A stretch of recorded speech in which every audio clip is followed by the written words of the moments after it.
ni september kalo tilitan ani kili samba flani muga ani saba aw mun ma flesanga anaka wati anga bolo sira kile na bela jigeka ame fulike ni kanyesi aw ma kuna funi ali wati sedini ayo bismillah.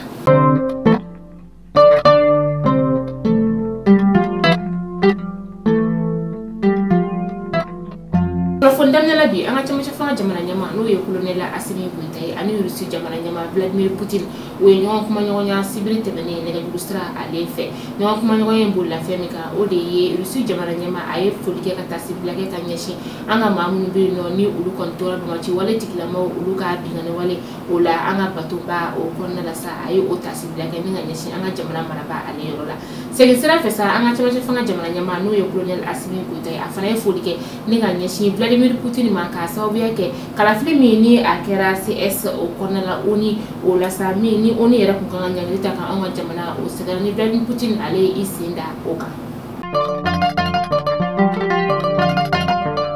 anga jamana nyama colonel Assimi Goïta dugolo yara ni akera Moscow ka jamana o konala jumatmene mi na kera sababu kama chama ni ka ulu bone onina ma chama fana ulu ujugina colonel Assimi Goïta ayeta siblake ninga nyeshi marako masake ade yorla ni oye wa Mohamed Sisi ani jamana kono don ulu bela jilima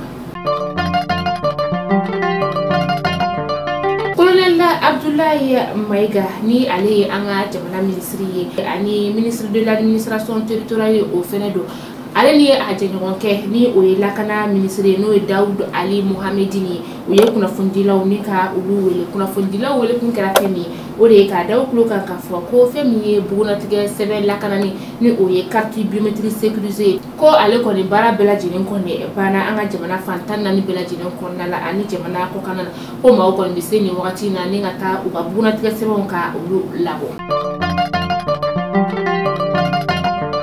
Senegal jamana nyama ni oye makisali aliga kelekece ma keme shegi ne koni be anga jamana o konela abe sanfla bonyongo bobi nu kontu me minisuma ka boluka ulu yere kontu kanka uka bara kunche anga jamana konela nu bamurkalo nata ola makisali ali ala ngini ka foka ka kelekece o konga singata aga jamana o konela yani wati ko fale oje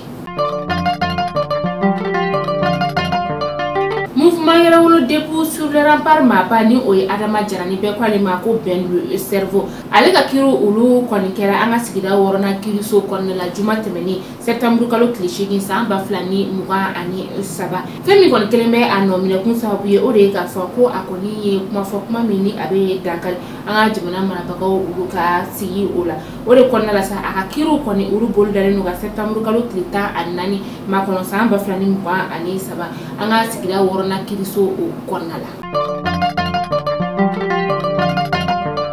ni wakati na malia don koni beka u yere hininga ka sababu yake lakana baliami ni akon be anga jamana o koronya fanfela la lere bingani an chegin konala bingani wale mina kera alamsa kana se juma ma anga jamana o konala mina kera sababu ka finti gasa ka tase finti la ko ma nulu re kon ponena o nina oni o bingani wale kon sur la femi fe anga bato bilbilem bino ni alebe wele ko komanda vona ru ko tomboktu o bato koni bingani wale taraka sigare ya ruso ka ulu ufe no bamati wale tigila ma ulu ufe o wati ke na anga fintigila ka fara daga yoro mini alebe bamba alebe gawo o marala bamati wale tigila ma ko ne bul ma fe ni ka o de famu gujukula ka abla ga do daga yoro o konnala ni bela jinen konnala sa anga chama fanga jamana nyama no yo colonel Assimi Goïta anga jamana ni ka ale blacklist sabadu suma kasa o konnala bingane wale yere kon kera sababu sa ni ka fintiga sa ma binani konoton ka o de konen pone o ni na fintigila ka ni o yanga kelekache mata andure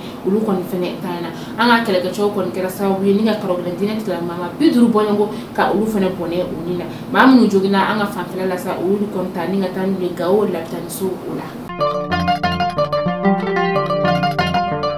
anga fawa konnela no kurante kon kelemi sababu ni ga ma chama kon dabali oba ka sababu yake kurante ke ale tore bika juya ni ga taga ate bolla barakala ulu kon ya yira ka fokulu yira kon date kuma la ka sababu yake ulu tika kuraya yira winyira kuma te ka fo kube bara ni ka o ke kurana tayiru ni o ye finikalalaw ye ka taa se soudeur ma olu y'a yira ka fɔ k'olu yɛrɛ kɔni bɛ courant ye u ɲɛna lɛrɛ 2 ka taa se lɛrɛ 3 bɔɲɔgɔn o se ka o de baara tile o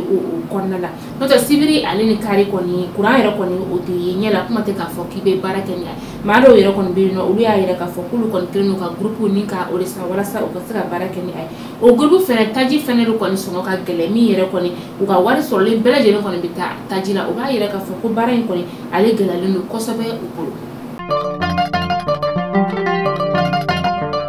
Kolokolokaw fɛ yen nɔ dugu jukɔrɔ fɛn dɔw kɔni olu sɛbɛkɔrɔ dayɛlɛlen don u ka dugu o kɔnɔna la an bɛ don min na i n'a fɔ bi o bɛ tali kɛ woson ale kɔni sɔngɔ tun ye sɛbɛwari dɔrɔmɛ 45 sisan ko bɛ ka feere sɛbɛwari 140 ko ale sɔngɔ tun bɛ sɛbɛwari dɔrɔmɛ 80 a kilo sisan o bɛ ka feere sɛbɛwari 100 kalo kelen o kɔnɔna la pomme de terre yɛrɛ kɔni ko yɛrɛ kɔni kuma tɛ o tun bɛ feere sɛbɛwari 120 sisan o bɛ ka feere sɛbɛwari 150 an bɛ wagati min na i n'a fɔ sisan nɔ.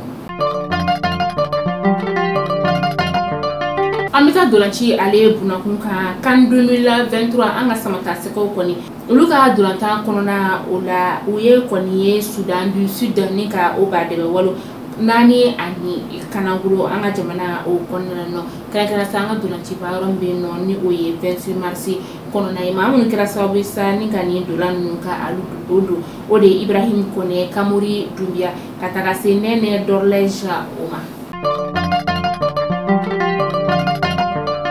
An bɛ taa kɔkan kibaru la an bɛ taa Gabukaw ka jamana o kɔnɔna la u ka camancɛ fanga ɲɛma ni o ye Brice Clotaire Oligui Nguema ye n'ale kɔni kɛra sababu ye ka dan sigi Ali Bongo u ka fanga la a y'i kale jamanadenw olu ɲɛma septembre kalo tile 4 tɛmɛnen tile 3 kɔfɛ a y'a ka ministre ɲɛma ni ka o sigi n'o yɛrɛ Moyi Dongo Sima ye o yɛrɛ kɔni tun ye Ali Bongo ka fanga sinamatɔn maa dɔ o ye ale kɛra camancɛ fanga ministre ɲɛma ye u y'a yira k'a fɔ ko olu kɔni ka dugukolo o tɛna feere dunan si ma.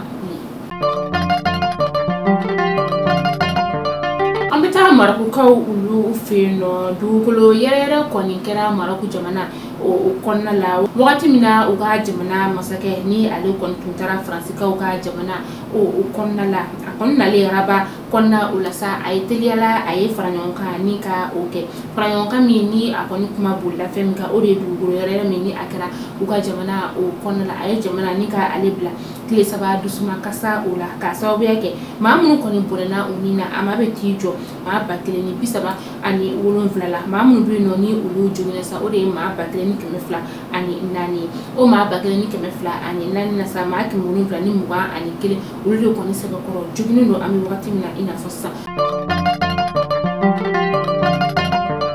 Telima min ni o ye ala sɔrɔ sisan nɔ o de ye a yirala k'a fɔ ko kati kan kɔnɔna kɔni ale lakana kɔni tɔ bɛna bonya ka taga a fɛ ni wagati o la ko maa minnu bɛ yen nɔ ni olu bɛ tɛmɛ kati kan kɔnɔna fɛ ni ka taga u ka yɔrɔ la sira kɔni a datigura olu la ni kunnafoni kɔni bɔra sanfɛla o la ko k'a da bɛɛ lajɛlen tulo kan ka fɔ ko maa minnu bɛ yen nɔ ko ni olu kɔni bɛ taa kati kan kɔnɔna fɛ ka bɔ Bamakɔ ka taga kati ni wagati in na maa minnu bɛ bɔ poste de police sira fɛ olu kan ka tɛmɛ o fɛ ka taa se kati donda o ma olu bɛ tɛmɛ ka taga messe des officiers yɔrɔ o la ni o bɛ taga hôpital fanfɛla o la ko maa o maa bɛ yen nɔ sa ni e kɔni bɛ bɔ nin sira fanfɛla in na i kan ka i ka sira ni ka ale yɛlɛma sɔgɔma nɛgɛ kaɲa 6 wagati ka taa se nɛgɛ kaɲa 20 o wagati ma sira min bɛ yen nɔ ni ale bɛ tɛmɛ DMHTA ale fɛ ni ka don kan kɔnɔna la o sira o datugura sɔgɔma nɛgɛ kaɲa 6 wagati ka taa se nɛgɛ kaɲa 20 o wagati ma sira o sira ni ale bɛ tɛmɛ kan ale sira fɛ ni ka taa Tinza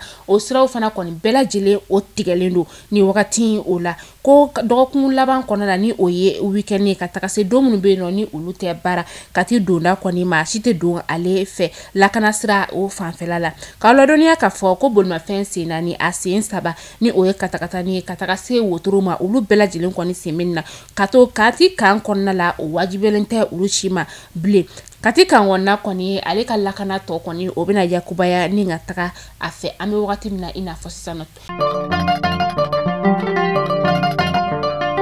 jena nga kuna funda tukusa tunga lafiya de nga kuna funi ale jukura madondo baye ni wakati na au mamu be na ko au mako be terrain jel na yuru ko te terrain mina terrain be tunga lafiya ma bulu bana horon kaw ulu fe no terrain ke na bela jeli titre foncier 15/20 ça va war million nani ani wakeme bisaka do ko no sara kalo ero war keme duru ni biulum fla ani saba fo kalo ta ani fla wal ma kalo tan shege ero war keme saba ni bishege ani fla ni cla terrain sara la terrain papier ale be ke itai e mo gambe no ko terrain bi bulu be faka ajo amusaka bela jeli ti bulu yoro ni kile opma sa tunga lafiya ma ulu segara u ka samba flani muga anani ton ni oye pare o to sebe ulu damnera villa simple ale million muga ani wore aton wari euro war keme duru ani bishege no 580 euro étage duplexi o million binani ani flyer ale ton wari euro war keme wolon vla ani bishege no 780 euro opma la sa au mamu no ko feka o to sebe an wulanga nga juru sala 72 18 42 47 appartement fana bara ulu be sena barangoran ka ulu feno appartement ale million muga ani sabay kalo iba dogo ni sara ero war kema wolum fla ani muga fosa nani o konnala tunga lafiya nana tunga range ulu lafiya kama o ka ambe shini inshallah kuna fon kura ulu keneka